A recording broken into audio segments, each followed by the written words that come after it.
એમાં જ્ઞાનીબેન ઠાકોર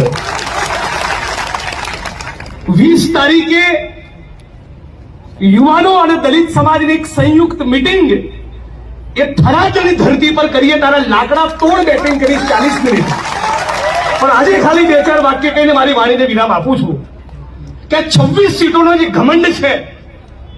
અને 400 સીટોનો જે ઘમંડ છે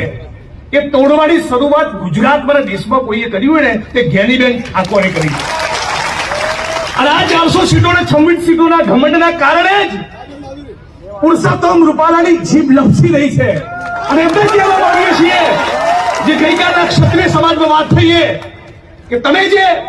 બેન દીકરીનું અપમાન કર્યું છે ક્ષત્રિય સમાજની નહીં એ સમગ્ર ભારત ભૂમિની એ સમગ્ર ગુજરાતની બેન દીકરીને માતાનું અપમાન કર્યું છે એટલા માટે એમાં દલિત તરીકે કે રબારી તરીકે કે પટેલ તરીકે કે આદિવાસી તરીકે નહીં